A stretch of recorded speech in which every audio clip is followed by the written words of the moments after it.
Good afternoon, good morning. We're really global, all three parts of the world, from Canada and Australia and Israel. My name is Dr. Tova Goldfein, and this is TMS Roundtable Global. Good morning, Rose. I love Monday nights. I love hanging out with you. Tuesday morning, same. Tuesday morning. Good morning, world. Look, this week we've got Matt Embry. He has done a great deal of research on multiple sclerosis. He's a filmmaker, and he also, in conjunction with his father, a scientist, has come across the idea that food and nutrition and exercise are the way out of MS. Matt, would you share with us, your background and how you came about? Because I think you were about 19 or 20 when you got MS from memory, and now he's devoted his whole life to actually opening up the idea of how MS affects his life and other sufferers' lives. So thank you for being our guest, Matt. Yeah, and thank you too for having me on this and bringing more awareness to the information we're trying to get to people. I'm 45 years old now, but was diagnosed with multiple sclerosis at 19, which is over 26 years ago.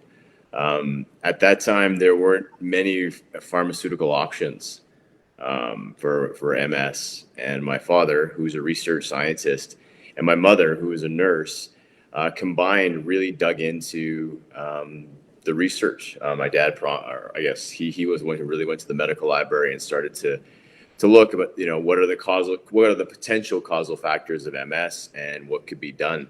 I think back then, if you were diagnosed, I think it would be diagnosis audiosis, and that sounds pretty brutal, but the outlook for MS patients wasn't good. And he came up back then with science-based nutritional strategies to help control MS. Wow. And that was, over a quarter century ago. And, I as soon as we started to look at it, I just dove in. And that's the kind of person I am. I'm very blessed that way. And stuck to a very strict diet plan with high dose vitamin D being another component, and exercise.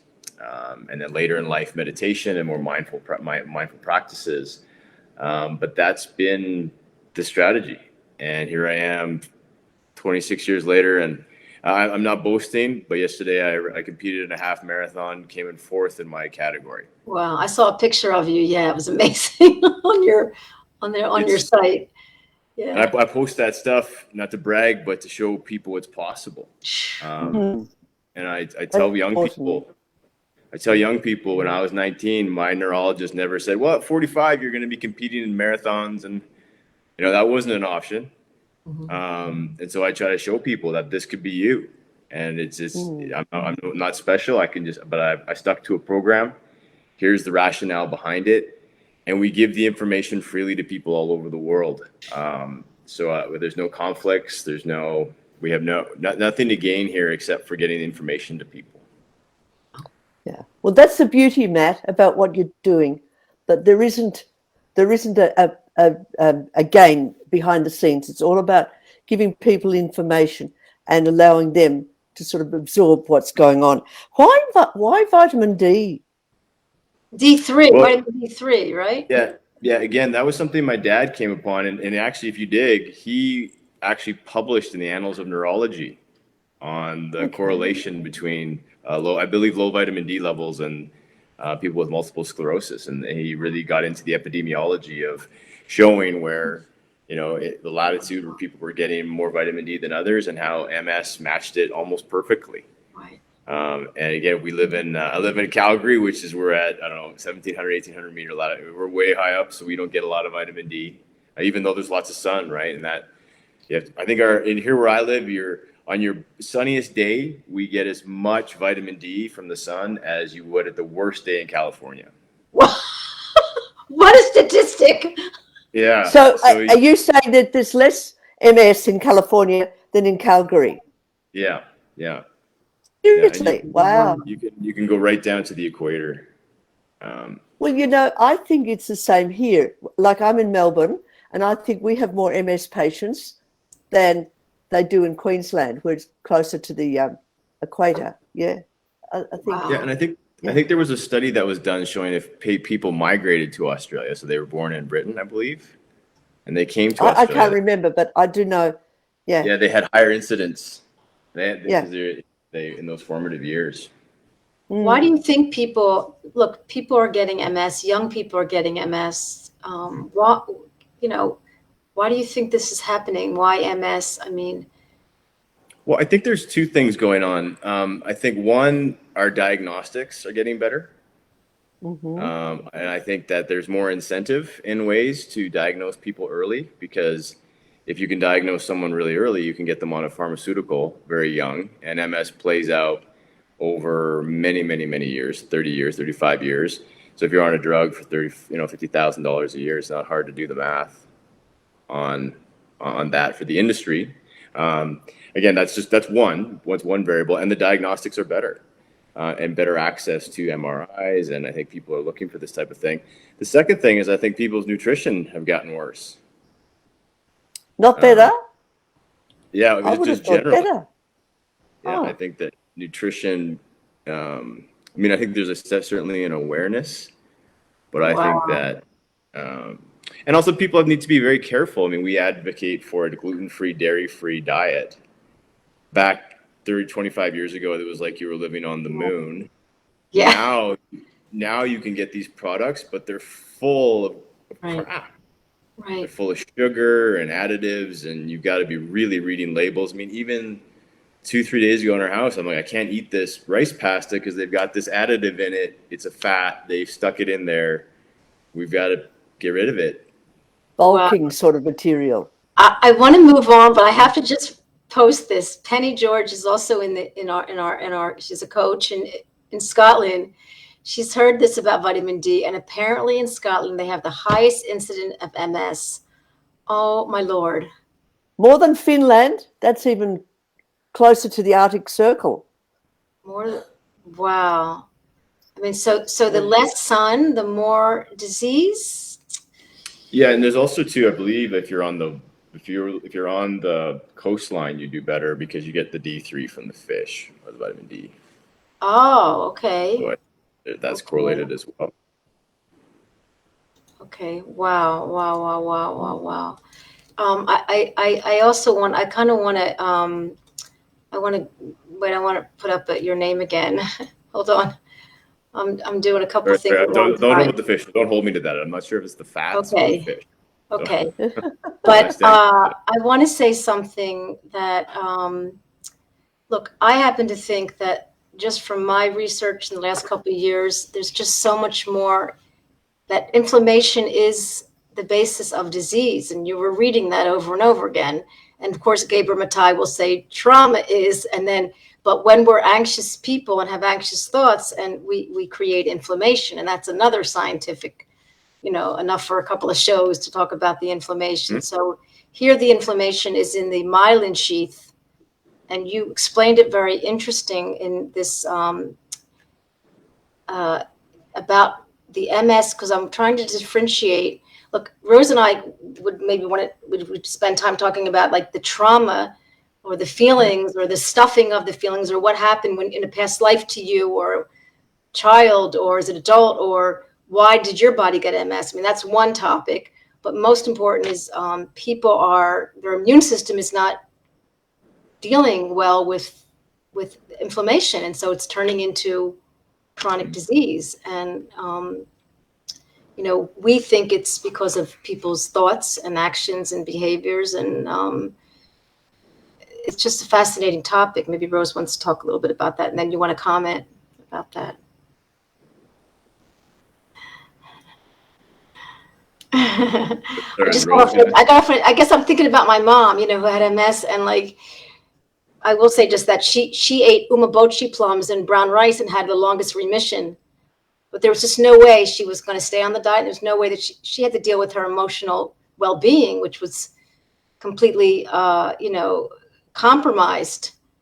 So there's no way she could have stayed on brown rice her whole life. She wouldn't have been able to, I think, be healthy, because emotionally she wasn't healthy. Whereas Rose had a good question before the show, is about, was it just diet? Is it just nutrition? Now, Was well, that all? Matt just said it was about mindfulness. Mhm. You mentioned all that. Yeah. You're right.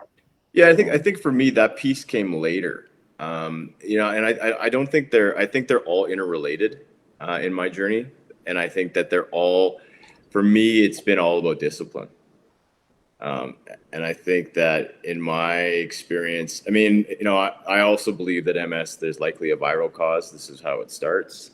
Again, I don't know that for sure, but this is my thinking. So why our bodies are exposed to certain environmental things like viruses and things like that to trigger disease, I don't know the reasons for that, but I do think that the outcome forces the being to live a disciplined life. Yes. Would that be hard though? Yeah, it's very, very hard. And Yeah, I tell think us that, about your no cheat day. No cheat days, I read on your site. No cheat days. I'm like, yeah, oh my God. yeah. But you know, I've said this before openly. I believe that disciplining your diet is a spiritual exercise. It's a material, it's obviously how we engage in the material world, but there is another layer to it. And then when you can get, my journey, my experience, when you can become that disciplined with your eating habits, that will suddenly transcend over to your ability to control your thoughts. Wow. And then that also will go over to controlling your mind. And that is, I've told people Okay. this. More about that, because you know that discipline, and in the movie, the lady that you had in the UK, she'd sort of given up a bit, and I thought, what a shame. She sort of lived her whole life in this model, and then as you were interviewing her, she'd sort of given up on Yeah. herself somehow. Could you talk about that a little bit more, about giving up on yourself, and the Well, fact that what creates that possibility to never give up on yourself? well, that's that is a daily battle, for me and for, I think, everybody. And I really see that. And I think that is that is, you know, it's pretty much the only reason I do participate in social media, is I know that there's people who watch it and go, wait a minute, and wake up and not to give up on themselves those days that they're Yeah. discouraged. Yeah. Well, that's the important thing, I think, of any of these sort of ways of working. You like even the meditation, for example, not to give up on the meditation, even if it's boring. So draw the viewers into that a little bit more, so that they will understand that their lives are valuable in a way. Would that be the best way to go? That To their maintain. lives are intrinsically valuable, and that it's worthwhile doing the meditation, the diet. It's absolutely necessary. Sure. But again, it came later in my journey. It came after the movie. It was after the movie that I awoke to that practice, and where that led. So that was almost 30, 40 years right before I was in my life. But now I try my best to communicate it to people, its value. But not an easy, but it's really hard. Like, it's really, really hard. What's hard about it? Do you feel like you want to have a lollipop or some ice cream? Like, tell us if you Well, it's don't just, mind sharing. it's being able to just sit there, you know, to actually just sit still. And I think in today's world, with all the The distractions, meditation. Yeah. and all the things that are constantly trying to steal your mind, it's very, very challenging. And I did it in bite-sized bits. I mean, I went from 5 minutes to 10 to 20. Yeah, that's the way to go. And then I was very disciplined. I did that thing where I learned that, you know, when I woke up, no matter what time it was in the morning, I just went downstairs and started. So if it was 3:30 in the morning, I just woke up. I'm like, I'm up. I went downstairs, sat in front of the fireplace, went to work. And I did that for a long, long time. And what would happen? How would you handle your emotions and your thoughts if you'd be like, I don't want to do it today. I'm going to spend time with my kids. I'm not going to do it today. Would you be judgmental? Would you be critical? Yeah, I still am. Like, even today, I woke up and I'm like, you know, I did a half marathon yesterday. I was up till 4:30 volunteering at a casino, and I had this at 1:00. But I got up, made sure I hit the gym before I did this. Right? I mean, I don't let myself off. And And people are like, oh, yourself, you got to love yourself. I'm like, well, that is loving yourself. That is, exactly. When you say letting yourself off, it's not really. You're actually looking after yourself, aren't you? Yeah, exactly. That's right. I completely agree with you. And it's the problem is our world. It's just, I don't know, if self-love is packaged in like, go have a glass of wine kind of thing. And I'm like, I don't know. Like that's not going to work out so well. I don't think in like 5 years for you. And a lot of people don't like liver. I understand that. So you found balance. Like I'm always promoting balance, but there's a balance in your discipline because it keeps you balanced, even though it might seem extreme. It's a balance for you in your life. Because I'm always like, well, have a donut and have some tofu, but for you, everyone has their own sense, their own reality. For you, this is balance. You're not even interested to eat, Like, would you eat some sugar, and would that happen to you? But I do. I mean, I'm pretty math based as well. I mean, I think of things mathematically. So one day is 15% of your life. You have a cheat day once a week. That's 15%. So now your best is 85%. That's the best you can get. So don't expect to get to 100. Okay. Could you put Penny's comment up? Because I want Matt to comment on that. Because I agree with Penny, but let Matt answer that. Well, I mean, I think that I don't think a lot of people like to think about how high the stakes are here on the planet. Unless you've seen it, it's very hard to get your mind around. I mean, hell can exist here on Earth for sure. I think hell does exist here on Earth. It's just whether you choose to go there or not. And I've seen, people who let off, and it's not a pretty sight. And I think that people criticize me like, oh, you live in fear. No, I have fear, but I channel it. So I go, well, this is a natural emotion that's going to come. Okay. And I'm fearful of those negative outcomes. Don't want that for me or my family. Channel that into positivity. And then actually getting to work. And I think if people are honest with themselves, they know. I mean, the hardest judge is the person in the mirror. Like, that's it. So, I mean, true.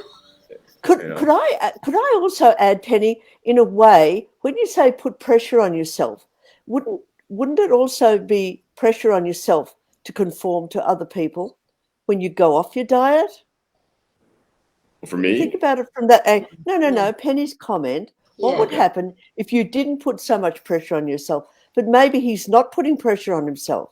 Maybe what he's doing is allowing his whole body to operate, and that the pressure is from the other angle, the pressure to be not connected to your body. That's the pressure that other people are under. Can you, Matt, do you know what I'm saying? That pressure I do. On yourself isn't pressure. Yeah. It's care. Yeah. I mean, we have some clients that are really in pain and really have enormous amount of symptoms, but it's like they're not connected to their fear in the way that they could channel their fear to do what needs to be done for them, for their health, because they're just not connected. You just like, I'm scared. I don't want to have MS. I don't want to have any inflammation. There's no negotiation. Where people are still negotiating with their like the self-dialogue or the inner critic. There's still negotiation, and they're not being well. So they're detached. Well, you immediately got attached to your fear. And is that right, Rose? Is that how you explain it? Like more, because sometimes I don't. No, all I'm saying is that his discipline is not really discipline. It's about care. Yeah. It's about being meticulous about his whole body, his emotional, spiritual, and physical body. Would I be right, Matt? Yeah, and I think I completely agree with you. But I think that another layer to that is it's not just about me. Like, it's about your community. Like as I do that, like the people around me, they're like puzzle pieces. They start to watch it, and see, like what Paula said now, the discipline Okay, where did you say? There it is. There it is. Makes others uncomfortable. Exactly. Yeah. Yes. Yeah. Mhm. And Yeah. then to stop people being uncomfortable, people will go off their diet and say, oh, yes, well, I'll have that glass of wine. Whereas if you're out and you have water, well, that's your desire, isn't it? That's what you want. Yeah. So, And I think what I try to share with people is just try it. Like just try it, and like you'll be shocked what starts to happen at the other end. And that's right. If you look at sometimes the rhythm of how I post, I will try to post on a Friday night at 8 o'clock, and I'll be like, I'm working out now. What are you doing? Like I know that's that crisis point for people where the world's told them they've worked hard over the week. It's time for a couple glasses of wine and to relax. But I'm like, no. That you've got to get outside of that thinking, because if you are out working out, you're going to wake up Saturday morning feeling so much better. You've reset your life. And then once people try it, I find I don't know, it's hard to get a lot of feedback, but you try to show people what's on the other side of that. Well, I see in your program that you say it's okay to have an occasional glass of red wine. Yeah. I mean, I don't want to be too judgmental on drinking. That's anyone's decision. I just use it as an example of sometimes I see the world. yeah. Right. Yeah. It's about compliance, isn't it? Complying to other people, but the need to comply to your own. Like, I mean, we're not necessarily Spartans, but if we were, we'd have a much healthier life, wouldn't we? Mm-hmm. As a whole, community. Yeah.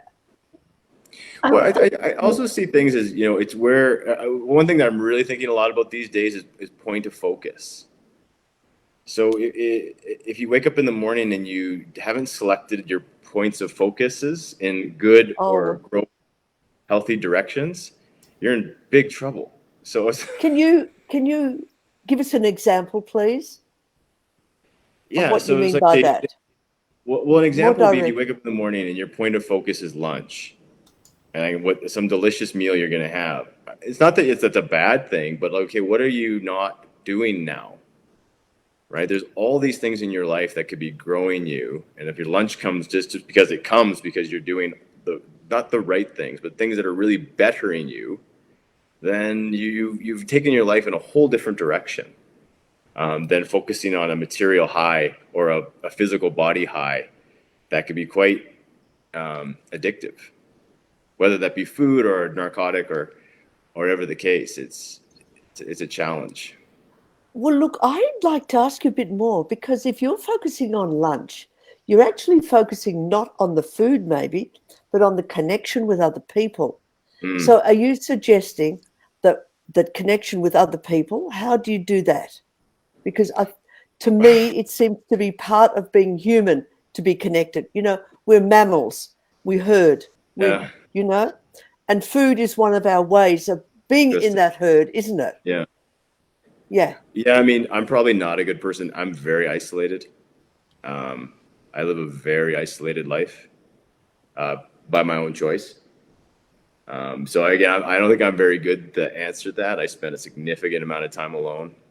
I mean, this was one of my only social interactions for the day happening right now. You've got family. You're connected with your dad. You were with this research. So you have got deep connections. You might not have superficial connections, but I'm guessing you've got deep connections. Would that be right? Yes. Yeah. Okay. And that's what I'm talking about. That whole idea of actually going out for a meal, for example, is a part of a connections. So is there another way of being connected without having to destroy your metabolism, for example? Yeah, that's a great point. I mean, one thing I've done recently is I refuse to have sit-down meetings. So if someone wants to meet with me for business, I'm like, let's go. We'll go for a walk. I love it. The very best. You don't take elevators or escalators, do you? Yeah, and it's like, I don't, I'm actually nervous sometimes to sit in a room and just look at each other. I'm like, what are we doing? Like, why? What kind of energy exchange is happening here? And I question these types of things, and I go, what can we do elevate these experiences. I take meetings outside. It's really, I agree. You have to have these interactions, but how can you create environments and settings that Yes, exactly. Yes. are stimulating as well? Yes. And you have no idea. I mean, so many times I've after a walk, I've gone for a business walk. Like, we got to do this all the time. Like, we don't have to go sit and have a coffee or have a beer. Like, you don't have to do those things. That's right. Yeah. But you see, we're conditioned, aren't we, in a way, that that's the correct way to be. Whereas in actual fact, innately, as human beings, we're not. Like, we're not supposed to be indoors all the time, are we? No. Yeah. And I think also too, there's another layer to that. I mean, we do, especially in North America, where it's somewhat of a drug culture, where you wake up and you have your first drug pretty quick. What's that? Coffee, is it? Caffeine. And then you have a huge percentage of people who either supplement that with an opioid or an antidepressant, or like another drug comes into play. And again, I don't want to be judgmental. I'm just trying to be objective. I love my coffee. My coffee, and I nurse it all day. And Rose likes her green tea. But no, you're talking what's good for you. You're not saying what's good for. You're talking. You're. I think in a way, I think if you think about it, it's more about what's good for the body. And often our minds up here tells us that we should be doing other things like eating ice cream or whatever, which is usually not made up of milk these days, but probably made up of seaweed or something else. Yeah. But we're told that that's been good. Yeah, but I think your point's really valuable because it's the micro decisions that are so important, and I really try to communicate that. Like it's that choice. It's that difference between an ice cream and watermelon. Like, it's that small, but it's a huge change that starts to. I'm going to disagree with you. And just say I agree with that. Though I think the thoughts about the food and your relationship with the food and the relationship with your body is the most important thing. Meaning, I think it's important to be disciplined and eat a certain way. But if somebody wanted to eat something different one day and they felt like this is a time that I want to eat something different and I'm feeling really good, I'm feeling really great, that is okay too, because that's a sort of a flow of a kind of like self-love, self-soothing, self-care. And so I'm looking at this as balance. Like if somebody, like you know people that do the diet, like you said, 85%, and they're still, not having symptoms. Could we use the example that Matt just brought up about ice cream and watermelon? Could we use that example for a moment? Go ahead.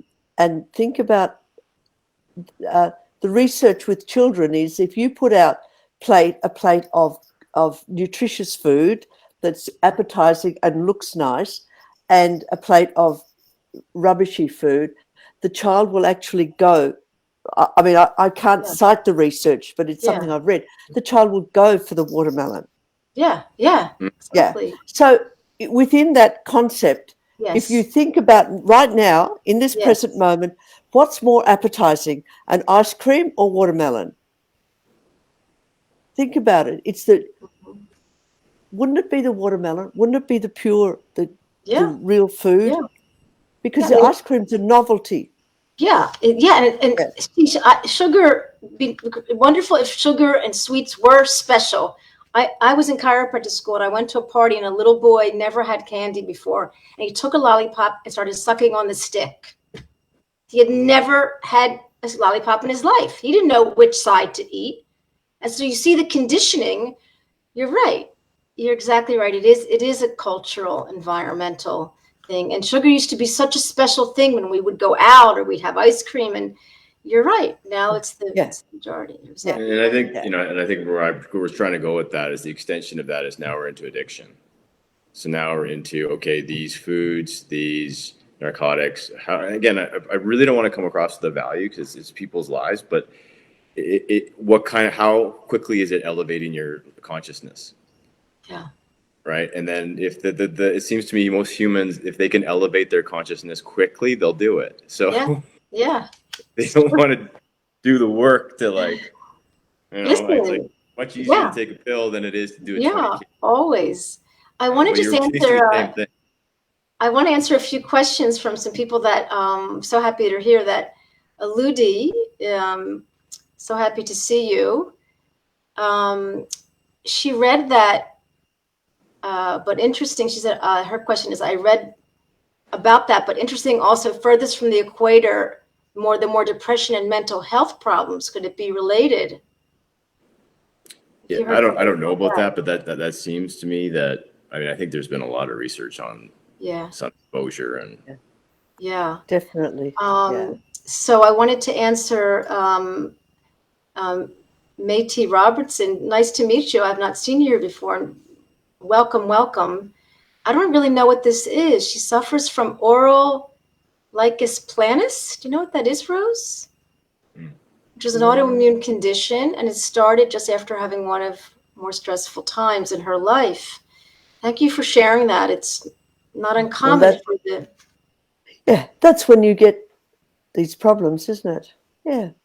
You know. And I'm guessing that even with MS, it probably is exacerbated with stress. And probably I've noticed from a nursing perspective that most patients, when I ask them when they have an autoimmune disease, what else is happening in your life? There's usually something else has exacerbated it. Right. So, and I'm sure you too. I mean, I kind of assume everybody's going through some bad stuff. Like that's just my assumption. Like it's just the question is like where are you on the level, on the scale of grief and trauma? It's not if, it's where. Well, you see, medically, the medical profession doesn't ask those sort of questions, unfortunately. So that area of people's lives, they're medicalized, but they're not emotionally helped to raise that awareness. And you see that as a spiritual level as well. That spiritual level isn't drawn into the whole picture, and as it is, and that's what you presented, Matt. Allows us to see that it's not diet, it's not exercise, it's your attitude towards it that makes the difference, isn't it? It's your attitude towards what you do in your life. Well, that's where it's got to start. Again, until that light bulb goes on, which I don't know how to activate for people. I think about it a lot. Like, how do you get them to wake up? Like, that's very, very hard, right? But when they do, it's amazing, right? It's amazing to watch people when they suddenly get it. Yes, but exactly. Yes. So here's a question for you from Paula. Can Matt talk about how for him to eat a bowl of dairy, ice cream, or something could set him back physically? In other words, okay. Yeah, I mean, I think that again, that these come down to biological realities, right? And I know these are debatable right now in the world today, and I don't want to get involved too much in these types of things, but I do think that we have to look to.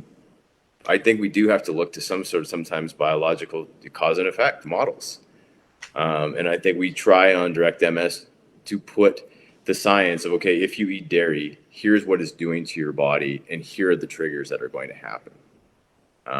And so therefore, we try to put that science out so people understand the cause and effect of what these foods do to people, can do to people, and then that becomes a choice. It's like, well, if that's going to happen, that you either have a chance or it's likely this is going to happen, do you have it?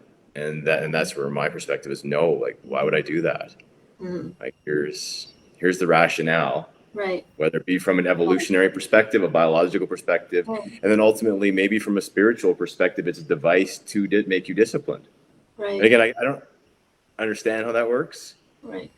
But I sometimes wonder if that's how it's created. So it's like you're created with here's your pitfalls, so to speak. Yeah. And each individual has different levels of how much they need to. Good point. They need to reflect that level of discipline. Or you die. Yeah. And that's again, the stakes are high in this game. Yeah. If we're living in a game, I don't know what this is, but the stakes are high, and I think that people need to understand. It's like, well, that's the bottom line. The stakes are very high. You may not make it. Yeah, I want to say to Mete Robertson that whatever you're suffering from, I mean, nutrition is gas in your body. It's like it's the medicine.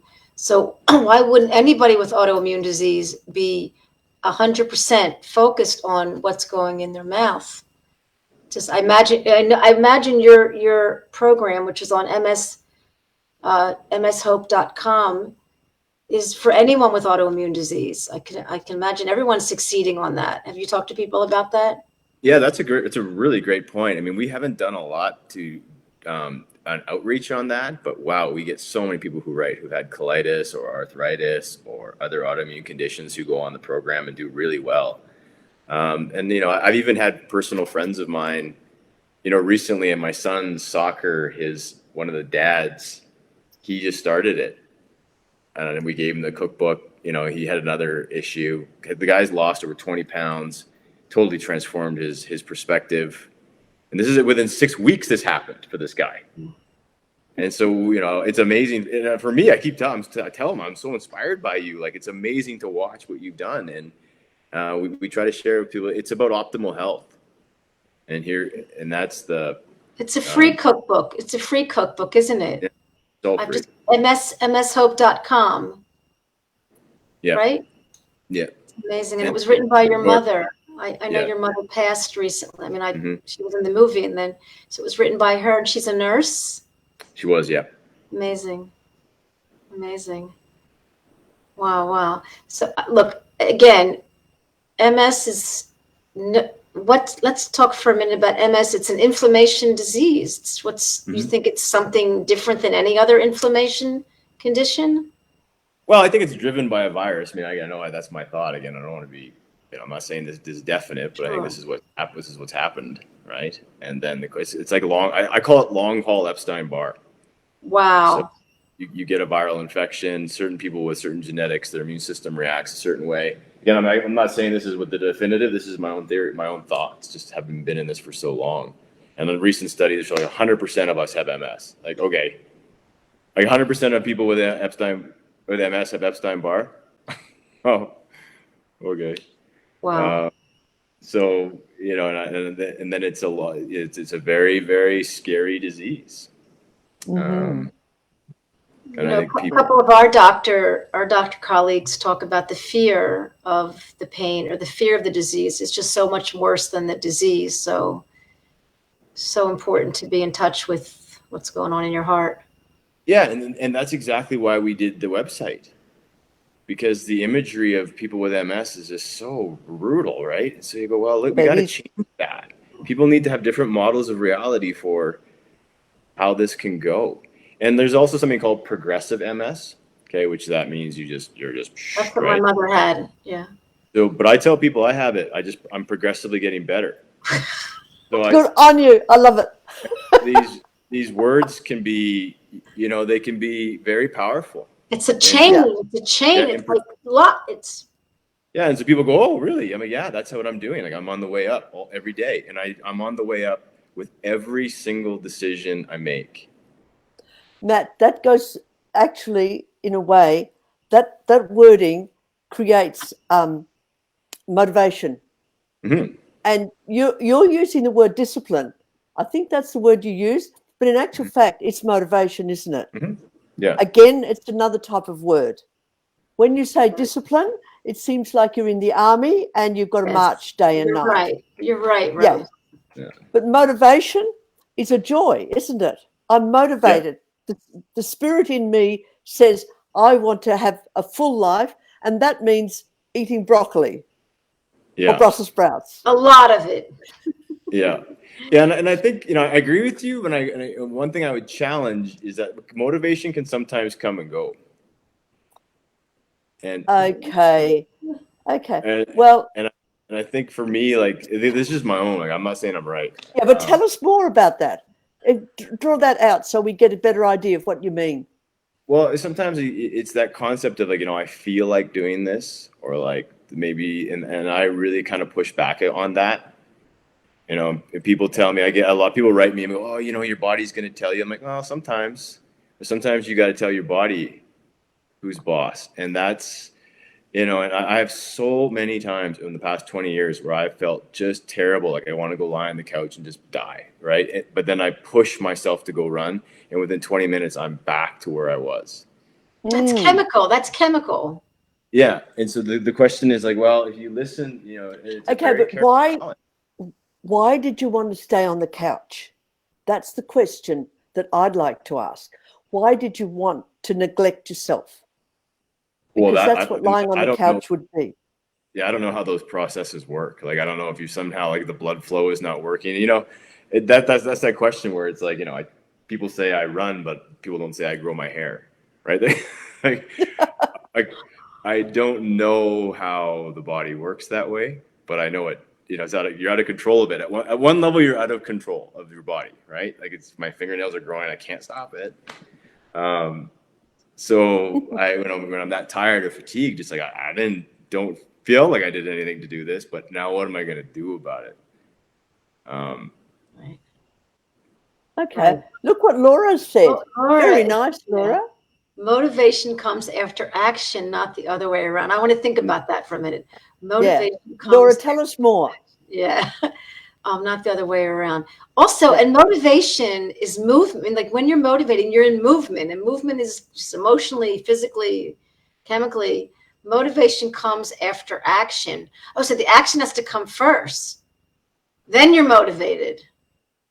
Well, do you reckon? I think if you're motivated to ride your bike. Well, yeah. I can't disagree with that because there's too many times where in my experience where I'm like, well, you're just doing this now, Matthew. Like you're going. And then within a minute or 2 minutes, I'm like, I feel, I'm into it again, right? Or I'm going. Okay, but are you allowed to lie on the couch because you're just lying on the couch because you just want to relax? And is that okay too? Not till, just to be honest, like usually not till I'm done. Okay. Right. And you're telling us? Yeah, like I'll relax and have a hot tub, but I if I haven't earned it, that inner voice will kick in. Wow. Yeah, this is actually my my relative. This is my son's mother. In Judaism, we say act and then you will believe. Pretty much the same. Yeah, you got to do, right? Yeah. Hi, Nina. So good to see you. I'm just in, so yeah, like you're look, I might say, oh, people are black and white or they're gray. But you're saying, like, as you said in the beginning of the show, like there's no negotiation when you got diagnosed with MS. No. And so when people were saying, when you're diagnosed with life, when you're a human being and you're going to live this life and have a sense of what's right for your body, that for you will be your black and white. Like black and white doesn't have to be strict. It could just be, that's the way I'm going to live my life. There's structure, there's focus, there's mindfulness, there's awareness. Well, and that's where I'm trying to say, that's why I don't ever want to come across as like, this is the way, because people can do whatever they want. Like if you want to go down and like have your life bottom out by 30, like that's up to you. And that, I think that, that's their journey and that's their life experience. And for me, that's just not how I wanted to have my time here on the planet. Like there's just so much I wanted to do and feel and, like, but you were 19 and you were living a different life up till 19. You were just living that kind of life. Like you weren't thinking about what you wanted to do on the planet. Oh, I did. Like there was all sorts of things I wanted to experience. I had like visions of what I wanted to be. And, I had like a pretty, I wanted to engage as much as I could here. And with MS, that really was going to stop that. I knew. Yeah. I thought. I don't want to say that I was right, but that was my perspective. That if I'm in a wheelchair or if I'm suffering, this is going to be far more challenging. Yeah, that's every 19-year-old's perspective, isn't it, though? That they want to, explore life, get the most out of life, and then you get something like that come across your life. Yeah, and I'm the same way right now. I mean, sometimes I joke that I'm very shallow, but like I follow, I really follow people who are ahead of me, who have done really well, which I believe, and I really study them. Like, what are they doing? What are their choices? What's the roadmap? How did they get there? And then I start tweaking my system, right? Go, wow, that's what he did or she did, and okay, now I got to change. Are you saying, Matt, that your body and your mind and your soul is your experiment? And it's so funny. We call him the MS Hope guy. Okay, like in my family, we like in my family, right? Work for sure. We'll be like the MS guy. He's mildly less intelligent than I am. He's, we know what he's like. Does that make sense? And I'm able to see the world that way, and what my being's capable of reflecting to others, and then what I actually want it to be, and then playing with my level of control with that. Yeah. I want to move a little bit and mention that Matt is a film producer, and I'm just wondering how, when you take on board a film or an idea, how your own personal life and what you've framed, how you framed your life, how does that influence your filmmaking? Because I think that's a very important question. And in the concept of people with MS have also got careers and different things, and how that pans out for them, and anyone with any autoimmune disease. And I'm wondering, having done that MS Hope, having done the diet, having the neuroscience thing happening, how does that work in the rest of your work, in the rest of your working, especially as a filmmaker? Oh, I think it's the level of discipline. It's taking those discipline principles and applying it to a different area of life. Okay. And as a filmmaker, for me personally, it's the compassion. I think that piece has been really helpful, because I can go on set and sit across from someone who's gone through some tough times, and just immediately we can connect. There's that intangible. We've been through something. Well, the movie Finding Joe, it's like about the human condition. I mean, all movies are about the human, like on some level, it's like a Finding Joe story. You saw the movie Finding Joe about Joe Campbell? I haven't seen that, I don't think, no. Oh, it's amazing. Well, it's talking about every story is, got a beginning, middle, and end. And it shows we're all in that. Yeah. So I imagine your stories have that, and then you have your own story, and then you've documented your story. And now you're documenting other stories. That brings me to my next question. You've now done a documentary on the opioid epidemic. Yeah. Would you share a little bit about that for our audience too, please? Sure. I mean, that was in North America. Yeah. The number of lives lost is tremendous, right? And so we took on the opioid crisis. How it what it's done, how it started, and then maybe what we can do about it. We really focused on the addiction and rethinking addiction in the film. Really focusing on that concept of, instead of what's wrong with you, what happened to you, that concept. Try to unpack it. So again, just again, and this is where addiction is such a huge issue. It's an issue with MS. It's food addiction. People don't want to talk about it many and often, but it's real.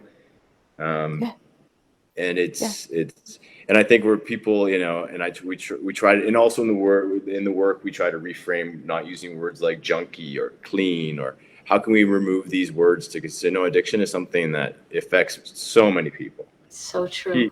Huge percentage. We need to rethink it. And then what can you do to make an impact?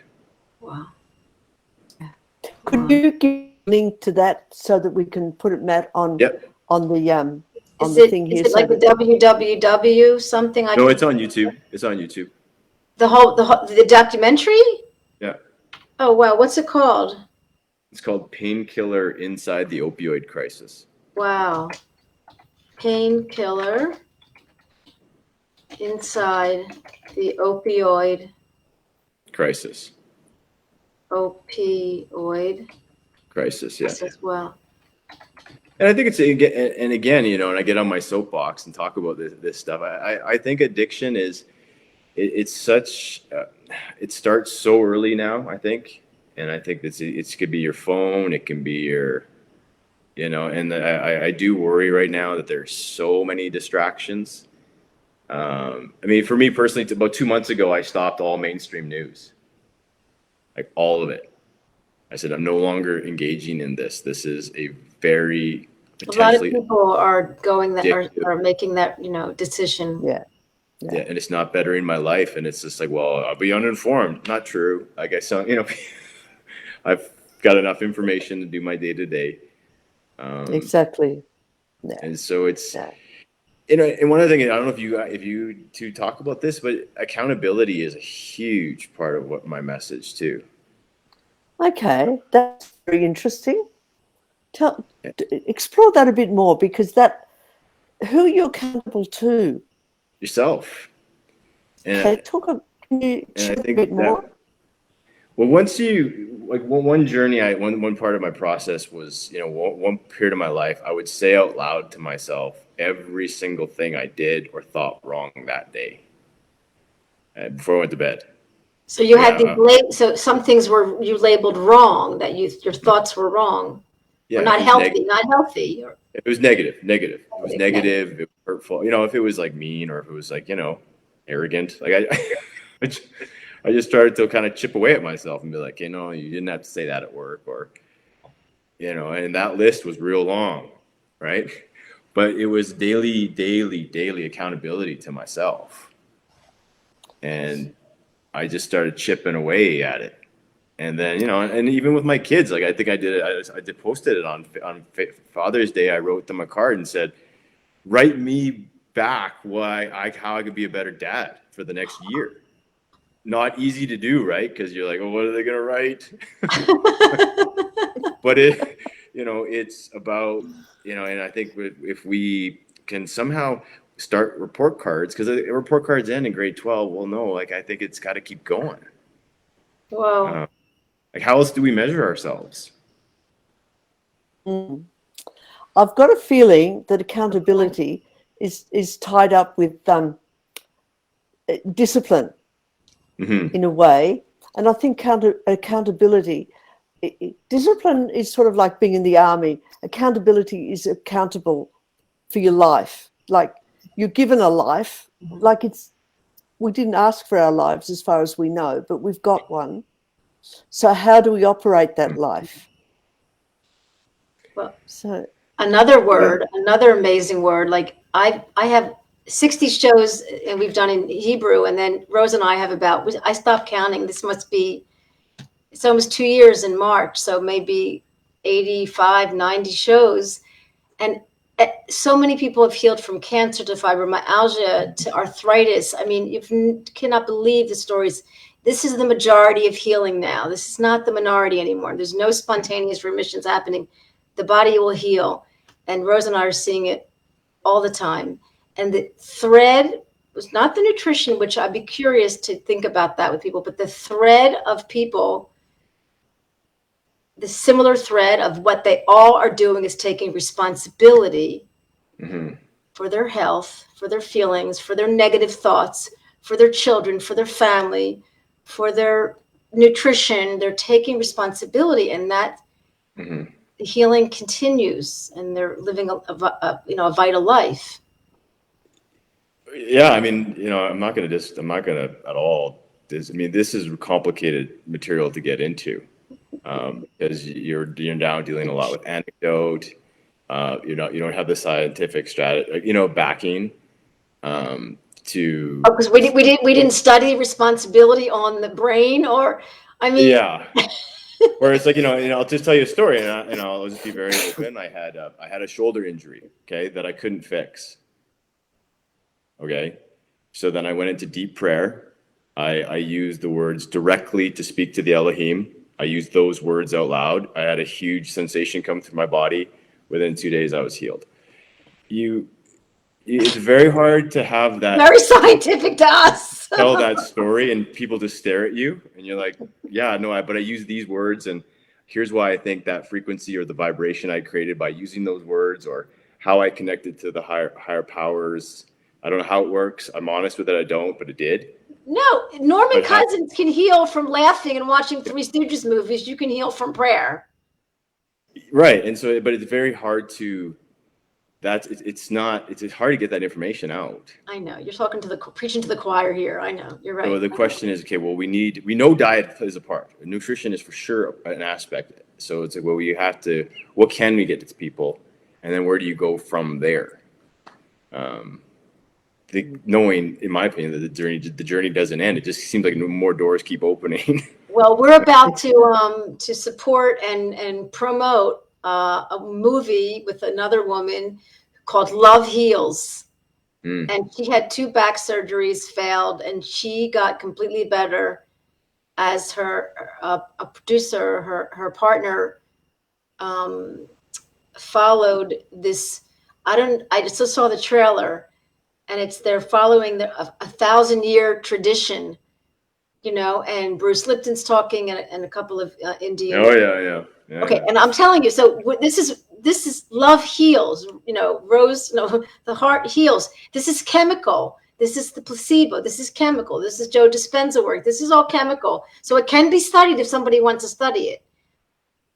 It can be, but the thing is, I don't know. I mean, and this is where we get into I loved having these kind of conversations, because I wonder, there are certain people who they can't have their spiritual powers until they can understand how to, be disciplined in the material, because we don't want that. So is it a progression? I don't know. And maybe that's how it has to be. Well, I was just thinking as you were speaking that in actual fact, some people might go to one area, and that might be, as we were talking earlier on, I think Laura's made some comment, and I thought about inertia. With inertia, you need more energy to move an object, and that's a double energy. And I wonder if in actual fact, when it comes to health or motivation, if one particular model drives the others, that you've got to put an extra pressure on one area. Yeah. I know what you're saying. Yeah. I know what you're saying. Yeah, I agree. Before it unlocks the next. Yes. Yeah. Exactly. The next door. And then I've spoken. You lost me, but I'll talk to you about it another time. Because you got a little too scientific for me. And I speak. I've said. I don't hold back on this. I speak. I mean, I do believe that we live likely in some sort of simulation. I'm open to these concepts, and so if that's true, then it becomes about, okay, so if this is, say, a projection versus, if it's some sort of hologram, if that's what it is, then the more I fix me, the more I'm going to fix the world. Got it. Yeah. Yeah. Beautiful. I love that. So then I better work on me on a lot. That's better be my focus. And when I try to share with people, and I get very frustrated as they say, "Wow, I got to work and I got this stuff." And I'm like, don't worry. All that stuff will get fixed as long as you take care of you. Exactly. But you got to have faith to get there. Let's get back to nutrition for a minute. Again, our forefathers ate very healthy and there was no disease. I mean, I've got news for you. Yeah, there was disease. No. Okay. So history of health told me differently when I went to university, but maybe I'm wrong. No, I think what I want to say is that, was there ever a time in history that we just ate properly and well and balanced and didn't have disease? Because I want to fly the flag for nutrition. I think you need to read the Torah a bit more. Yeah. Anyway. Yeah. I know. There's lots of examples of bad things happening to people. I know, there. but I think the fact that nutrition,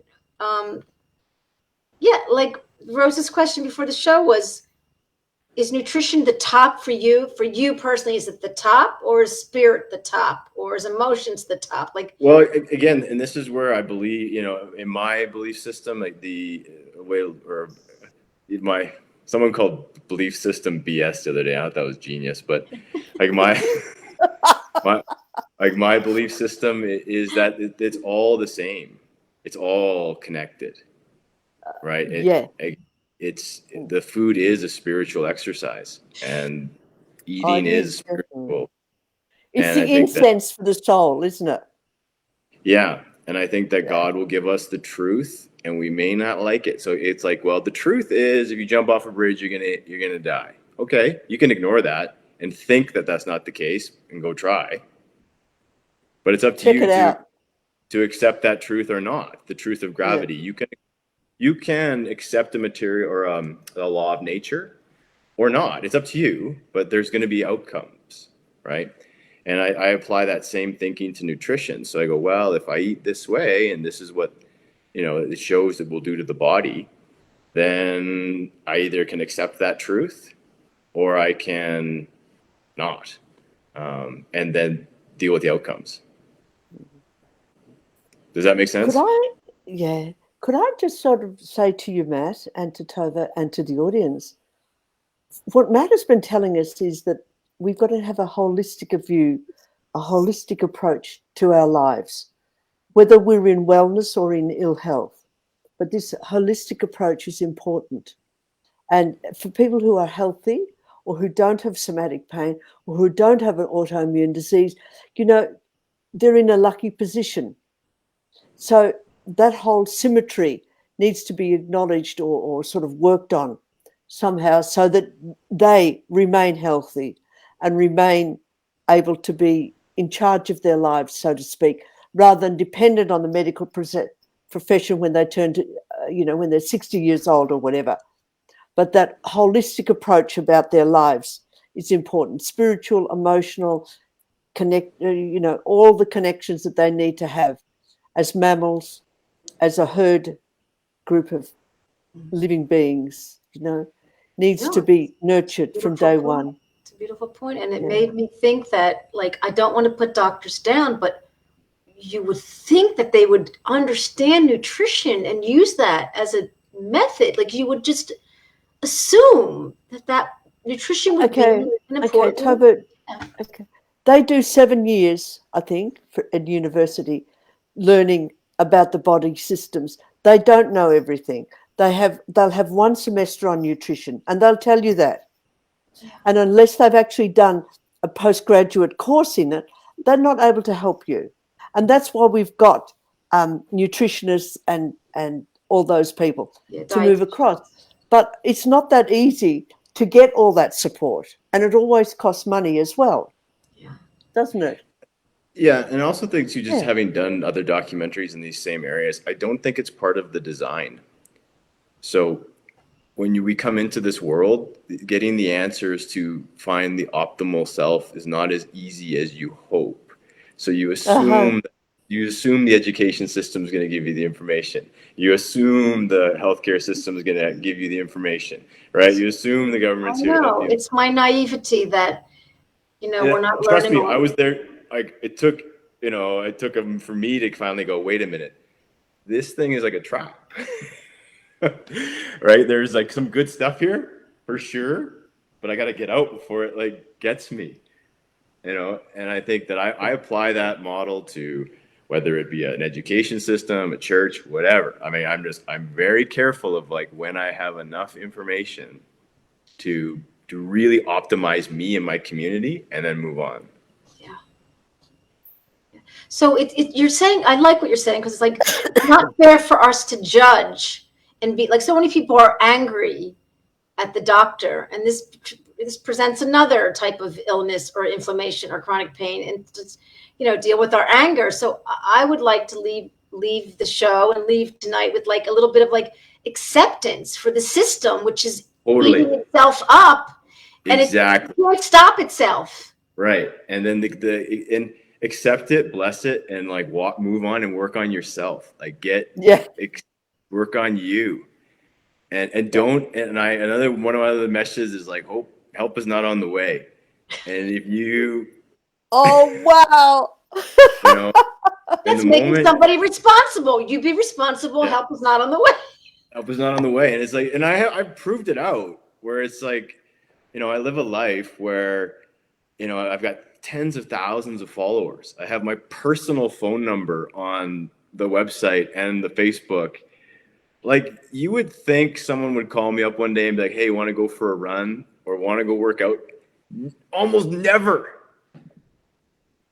Be careful. Be careful what you wish for. But what I'm trying to get at is this is not a poor me story. This is just how it works. That it's on you. It's on me, and to accept it and to go, well, this is how this works. It's me and God, and however that works for you. And that's the journey here. And how long can I go? So you think Paula asked about your next movie, and Yeah. so your movies have a theme. When you think of the movies, are you the thought process behind each movie, or you just? Yep. So what's the next one going to be? The next one, it's on. The next one's a tragic story, and I'm trying to get away from that kind of work. But I am doing a sequel for Living Proof, and that's where our goal is to make it the happiest documentary ever made. And so that's our goal. And then I think if I had one kind of how would it be a sequel? I mean, like, can you share with us, like, you've talked about the MS Society getting a lot of money and not putting it towards research. And so what's the sequel going to be? The sequel is going to be the lives that have changed. So it's like, here's 4 years later, and we're coming to Australia. You know. Are you? Oh, good. Yeah. And so, how about Israel? Any chance you're coming this way to Israel? Maybe it's possible. Okay. Tell us about coming to Australia. Pardon me? Like, we're locked up. I don't even know if we're allowed out yet, are we? Well, and we're on hold until things lighten up with COVID. But once we go, we're going to go, and it's just going to be story after story of here's how my life changed, and here's so a totally different feel. And then what I do with I want to interrupt you like a good Israeli. So I have a couple of MS people from my Hebrew show. A woman 10 years in bed, and she woke up one day and said, "Enough." And then woke up. And she's out of bed. And she said to me on the show, it wasn't so much the MS is gone. It was that my husband stood by me every step of the way. And I was like, wow, that's about relationships and chemical. Someone loves me. Someone cares about me. And a couple other women, another woman who's all about nutrition. She also, and there was it's MS is healing all the time. This is not, thank God. It's something, it's the majority of people will heal. I'm kidding, but it's what I wish that there's like a whole supermarket of health food. And then there's like it's like a whole supermarket of alternative health. And then there's one aisle of where people go to the medical doctor, but that maybe be in our kids and grandkids' future. Yeah.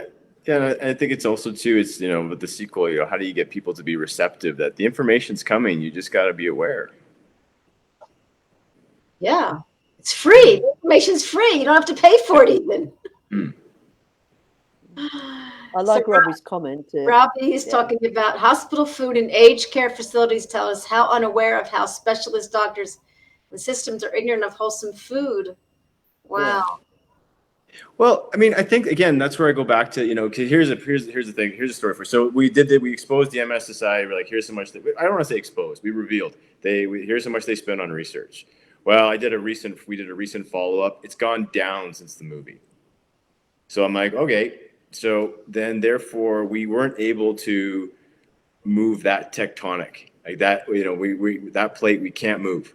So therefore, we've wasted time. Maybe it was good that the movie got more recognition because of that, of showing that, but we didn't change that. So let's not focus on it for sequel. Like, let's get away from it, because if we can't affect it.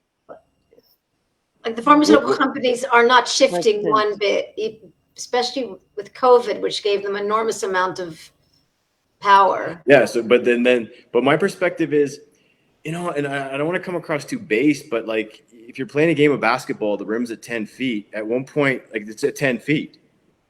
Like, yeah, you can't jump and touch it, but like, that's how it is. You can write a whole letter of how unfair that is, but that's how it works.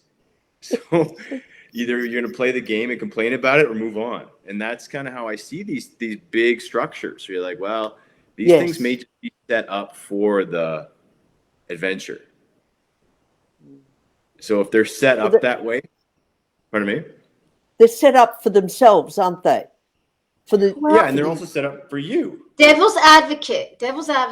What? But some people are getting better with chemotherapy and radiation and medicine, and it is true. How do you answer Okay, that? I'm sure you've gotten it's asked the that. research. It's the research. Yeah, The money they but this spend is, on research is negligible. yeah, it's the research. It's the research, and I think, but this is my perspective of like, okay, but here's the other thing. Like, we're involved in a pharmaceutical trial right now, like Direct MS is. So we are, like, we're not close to there being a pharmacological option that's going to be revealed, right? And I've said there could be something else. We got to keep looking. Yeah. And I think that I'm just not close to that. But what I have definitely since the last movie gotten to the concept that these structures are created for the adventure. So When you say for the adventure, what I don't get that. like we come here to Earth, it seems like some sort of adventure for each of us, our own journeys, I love that. right? And so it's It like is. when you I realize, okay, agree. wait, this is like a big amusement park, isn't it? Right? Oh, And I don't know you, about that. You're losing me again. and I think that and how I was able to see that is because I traveled from country to country to country. I'm like, how can all these MS societies operate the same way? How can all these pharmaceutical things? How is this possible? There should be one country that doesn't reflect this same algorithm or this same system, and it doesn't exist. So then, therefore, I can either be frustrated with it or go, this is a constant. This is how it's been created. So then go, this is for me to navigate and like figure it out and like So share man was with. never the most important thing on some level. Pardon me? I mean, like man and man's life and was never a most important thing. That's Well, just for me, it's set up like the journey. I'm doing an Old Testament study right now, and it's just like, well, when Moses shows up, like God's the one who's also hardening Pharaoh's heart. So God's playing both sides right. here. Exactly. So I'm like, well, exactly. if this is the case, then this is for Moses. Exactly. And wow, what an adventure he gets to have. Exactly. So he can either be mad or he can leave and go to Israel, like, or not to Israel, but leave Egypt. Right. So that's, and I take a very psychological approach to the scripture and go, well, where am I right now? Like, am I leaving Egypt right now, or do I have to go back? I don't know. But no. Hope that's not too much. But this is beautiful in spirit. But everyone has a choice. You see, medicine, doctors. Rose, are you there? Anyway, you hear me, Matt? Yeah. Rose will come back in a minute. Medicine, doctors, and everyone has a choice, and that's what we're saying. Nobody, pharmaceuticals, medical doctors, health insurance, everybody has a choice, and that's the spiritual. Yeah, and everybody has an ability to respond to even the terrible thing. Okay, yeah, God forbid someone got raped. They get to respond to that incident and deal with it.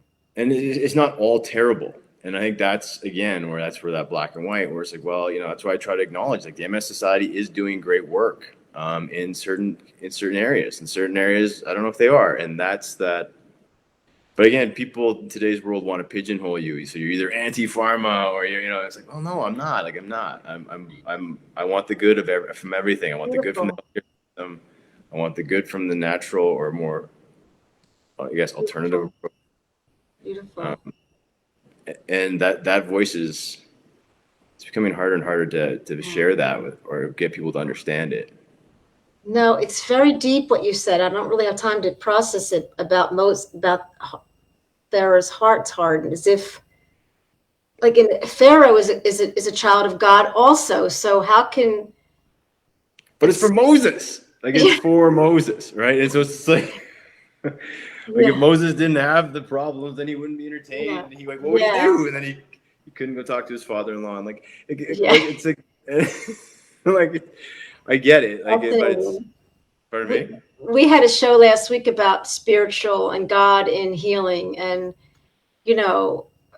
how we hate God if we're sick, or like how some people came from the Holocaust and they who's God? And some people were more into God. So we had a discussion about chronic pain and depression and God. And this therapist in California is a theological student.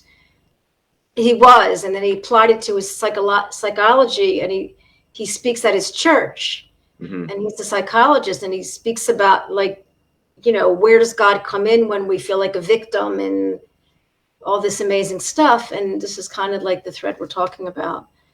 But that, again, to get there, that's where I think that takes a lot of work, because you've got to get to that understanding that, I mean, I have this beautiful hill that I live beside, okay? It's called Nose Hill, and I train on there.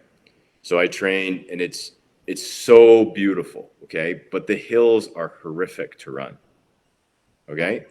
And my perspective is, without the hills, I could never get to the level of athleticism where I'm at. Wow. So I have to cherish the hills as much as I cherish the trees and the birds. And wow. Right. And so that hard to communicate. It's perspective. It's perspective. Yeah. The word stress is just a word that means pressure. Osteoarthritis happens, like when you want to build your bone, you put stress on the bone. It's a positive thing. Stress has become the most negative word. Pain is a negative word. Pain is not a bad thing sometimes. Because it tells you, yeah. Yeah. So you're talking about the label we give. And again, we're going back to, so I have a choice whether to see pain as a message or something that's hurting me. I mean, you got a message at 19 that your body was rebelling. And if there was a message, if your body was giving you a message at 19, what would it be saying? And so it was saying, wake up. Why is it having an inflammatory response, an extreme inflammatory? Why? Did you ask yourself that? But this is where it gets really complicated now, because you're like, well, now because of this journey that my family's been on, we've been able to touch all these people around the world. Right. So then, therefore, God is somehow using our family to be a messenger. But why did you get MS? Was there something, did you think something was wrong with you? Did you think that there was some kind of, like, did you look at it that way? Like, this, I know the gift I'm getting from it, but what happened to my body that my immune system? Again, those are really complicated questions, right? But that's where I have to look at models of concepts that these negative things have to happen, because if they don't, it can't trigger the next step.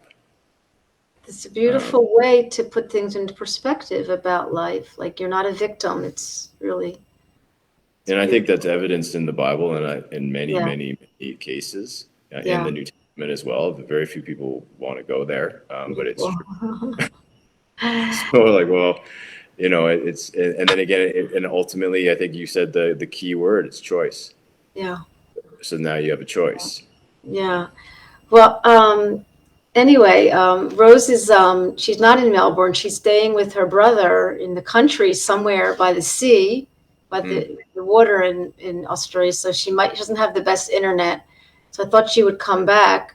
But I just want to say we've had a number of viewers. I want to say that mshope.com is a great site. It's got lots of information. It's a nice site. And I know you're not as active on your Facebook page as, but you're available for people. And if anyone has any questions, there's a free cookbook written by your mom. Beautiful honor. She was in the movie, and so I know that she passed away since I saw the movie, which was a year ago. And you have information about chronic cerebral arteries, the information about the blood. Insufficiency syndrome. Right, which you found many people with MS had an inability for the blood flow, less blood flow for people with MS. Yeah. Wow. Yeah. Before the MS or because of the MS?